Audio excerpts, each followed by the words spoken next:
Hello everyone, welcome to Biology with Macmillan. So today we are going to discuss question number 1 of the genetics exam question. Biology as a science, what are the characteristics of the living being? So question को पहले यहीं से उठाते हैं. Biology दो words की बनी हुई है, बायो एंड लॉजी. ठीक है, तो यानी कि इन दोनों वर्ड्स के अलग अलग मतलब होंगे और उन्हीं अलग अलग मतलब के थ्रू ये एक पर्टिकुलर एक साइंस है और एक पर्टिकुलर वर्ड बना होगा. ठीक है, सिंपल सी बात. तो बायो का मतलब क्या होता है? लिविंग या फिर लाइफ. और लॉजी का मतलब होता है स्टडी. तो हम लोग ये बोल सकते हैं that it is a science devoted to the study of living organism. फिर लिविंग ऑर्गेनिजम्स की जो स्टडी है उसको हम लोग बायोलॉजी बोलते हैं. अब जो अपने लिविंग ऑर्गेनिजम्स होते हैं वो कोई एक टाइप के नहीं होते, वो बहुत सारे टाइप के होते हैं. बहुत सारे टाइप के क्यों होते हैं? क्योंकि उनके क्या होते हैं? Different structure, different function and different morphology. इसीलिए बायोलॉजी की बहुत सारी ब्रांचेस है. क्योंकि देखो सिंपल सी बात है, हम पेड़ को इंसान और इंसान को पेड़ तो नहीं बोल सकते ना. तो इसी वजह से ऐसा है. न्यूरस प्लांट के लिए न्यूरस ब्रांचेस. ठीक है, और ये ब्रांचेस ऑफ बायोलॉजी हमारे सामने है. क्या क्या है? Virology, bacteriology, mycology, botany, zoology, anatomy, histology, physiology, biochemistry and molecular biology. अब इनके नाम में ही आपको पता लग जाएगा कि ये किस चीज की स्टडी है. लॉजी यानी कि स्टडी. अब आगे वायरो लिखा है, किसकी स्टडी हुई? वायरसेस की. बैक्टीरियो यानी study of bacteria. Myco, myco fungi का लैटिन नेम होता है, यानी कि study of fungi. Botany, study of plants. Zoology, study of animals. और यही प्लांट्स और एनिमल्स की जो फर्दर स्टडीज है ये है हमारी एनाटॉमी, हिस्टोलॉजी, फिजियोलॉजी और बायोकेमिस्ट्री. इनकी अलग से अपनी 4 ब्रांचेस है.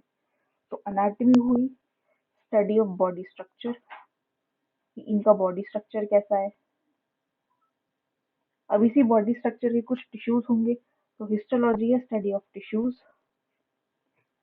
ये टिश्यूज कुछ बॉडी फंक्शन करते हैं, कुछ प्रोसेसेस होते हैं, मेटाबॉलिक एक्टिविटीज होती है. और ये होगी हमारी physiology, that is study of activities और functions of these tissues.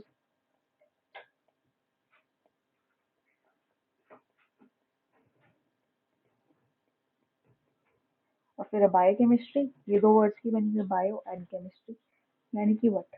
Study of chemical reactions in the living organisms.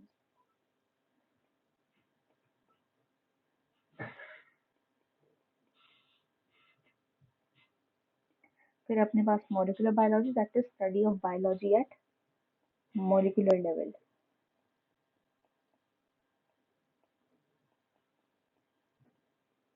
Molecular level में बेसिकली हम लोग बात करते हैं जेनेटिक्स की, that is about DNA, RNA etcetera.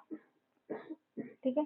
अब लिविंग बींग्स की वजह से इतनी सारी डिफरेंट डिफरेंट ब्रांचेस होती है, तो ऑब्वियसली बात है लिविंग बींग से कुछ तो करेक्टर्स होंगे कि वो अपने स्ट्रक्चर और फंक्शंस की वजह से डिफरेंट होते हैं.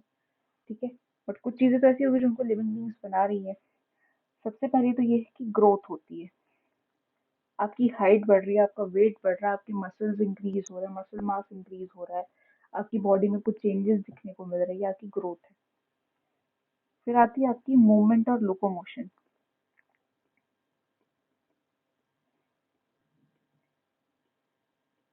आप छोटे थे तो पहले घुटनों में चलते थे, फिर आपने चलना सीखा, फिर धीरे धीरे करके साइकिल चलाना सीखा. अब खुद से मूवमेंट जो आप कर रहे हो वो एक लिविंग ऑर्गेनिज्म की पहचान है कि हाँ वो खुद से खुद को मूव कर सकता है. ठीक है.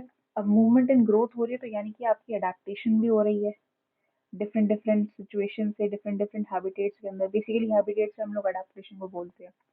अडेप्टेशन हो रही है तो आप अपने स्टिमुलस को, अपने आसपास के चेंजेस को उससे उसके थ्रू रिएक्ट कर सकते हो. आपको कोई चीज़ गर्म लगती है तो अपना हाथ आप हटा लेते हो, कोई चीज़ ठंडी लगती है तो अपना हाथ आप हटा लेते हो. यानी कि आपको पता लग रहा है कि कौन सी चीज गर्म है ठंडी है, आपको अपने स्टिमुलस का पता लग रहा है, यानी कि रिस्पॉन्सिवनेस और कॉन्शियसनेस।